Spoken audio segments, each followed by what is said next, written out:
नमस्कार दोस्तों, आप सभी का स्वागत है कैंडल लाइट में। आज हम आपको एक ऐसी सच्ची घटना सुनाने जा रहे हैं जो बिहार के एक छोटे से गांव में हुई थी। हमारे ही पड़ोस में रहने वाली एक महिला ने अपनी जिंदगी की ये डरावनी कहानी हमें सुनाई और उनकी अनुमति से आज हम ये कहानी आप तक पहुंचा रहे हैं। ये कहानी है एक बहू और उसकी सास के काले जादू की। तो चलिए शुरू करते हैं। सास का काला जादू। ये कहानी शुरू होती है एक छोटी सी लड़की से जिसका नाम था सुषमा। लेकिन सुषमा की जिंदगी शुरू से ही आसान नहीं थी। एक रात उसके घर में बहुत बड़ा झगड़ा हुआ। मैं अब इस घर में एक पल भी नहीं रह सकता। ऐसा मत करो, हमारी बेटी का क्या होगा? झगड़ा इतना बढ़ गया कि आखिरकार सुषमा के माता पिता का तलाक हो गया। उस समय सुषमा इतनी छोटी थी कि उसे समझ भी नहीं आ रहा था कि उसके साथ क्या हो रहा है। कुछ महीनों बाद सुषमा की मां मीरा देवी ने दूसरी शादी कर ली। उस आदमी का नाम था राजू राय। शादी के कुछ समय बाद मीरा देवी और राजू राय के 2 बच्चे हुए, एक बेटा बिट्टू और एक बेटी नेहा। लेकिन राजू राय को सुषमा बिल्कुल पसंद नहीं थी। ये लड़की मेरी जिम्मेदारी नहीं है, इसे यहां से भेज दो। और इसी तरह छोटी सुषमा को उसके नानी के घर भेज दिया गया। नानी का घर। नानी के घर में सुषमा का बड़ा परिवार था। नाना, नानी और उसके 2 मामा। पहले मामा का नाम था बाला और दूसरे मामा का नाम था धर्मा। बेटी, तू चिंता मत कर, ये घर भी तेरा ही है। धीरे धीरे समय बीतता गया। सुषमा बड़ी होने लगी। वो बहुत ही शांत और मेहनती लड़की थी। घर का सारा काम करती, सबकी सेवा करती और कभी किसी से शिकायत नहीं करती थी। लेकिन किस्मत ने उसके लिए कुछ और ही लिखा था। सुषमा की शादी। जब सुषमा जवान हुई तो उसके नाना नानी ने उसकी शादी तय कर दी।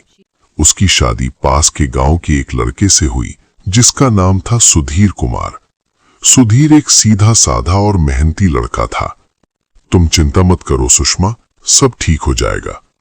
लेकिन सुधीर की मां भगीरथी देवी बहुत ही चालाक और कठोर स्वभाव की औरत थी। भगीरथी देवी के कुल 5 बेटे थे, बाबू, रंजीत, सुशील, बबलू, अरुण और सबसे छोटा बेटा था सुधीर। जब सुषमा पहली बार ससुराल पहुंची तो भगीरथी देवी ने मुस्कुराते हुए कहा, आओ बहू, घर में स्वागत है। लेकिन उस मुस्कान के पीछे नफरत छिपी हुई थी। एक रात जब सुषमा सो रही थी, भगीरथी देवी चुपके से उसके कमरे में गई और उसके कुछ बाल काट लिए। अब देखती हूं तो इस घर में कैसे रहती है। भगीरथी देवी गांव से दूर एक जगह गई जहां एक खतरनाक तांत्रिक रहता था। मुझे इस लड़की से छुटकारा चाहिए। अगर मैं ये काम कर दूं तो बदले में क्या दोगी? जो मांगोगी मिलेगा। तांत्रिक मंत्र पढ़ते हुए, अग्नि ज्वाला रक्ष चक्र कला भैरव दिग्बंध शत्रु नशाय हुम पद। आज से 7 चुड़ैलें उस लड़की के पीछे लगेंगी।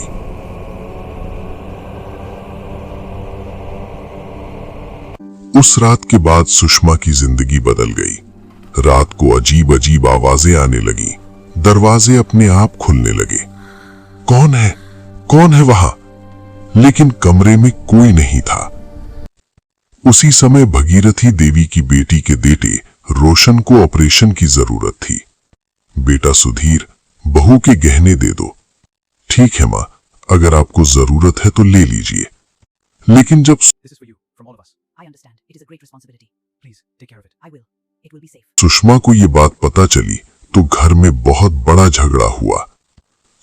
एक दिन जब सुधीर घर पर नहीं था, सुशील, इस लड़की को खत्म कर दो। सुषमा, रुक जा! बचाओ, कोई है! रोको उसे, मार सुशील को! लेकिन गांव वालों ने सुशील को पकड़ लिया और उसे बुरी तरह पीट दिया।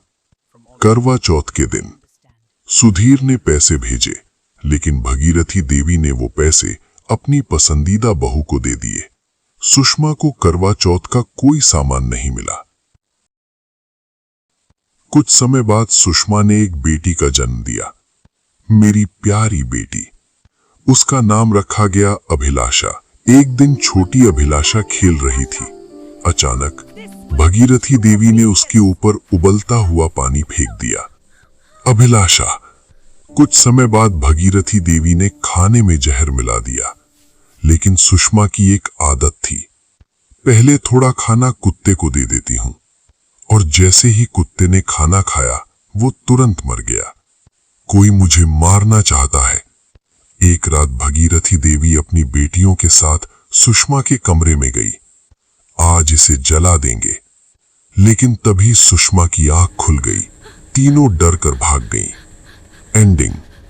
उस रात सुषमा को समझ आ गया कि उसकी सास किसी भी हद तक जा सकती है, लेकिन कहानी यहीं खत्म नहीं होती। Final line.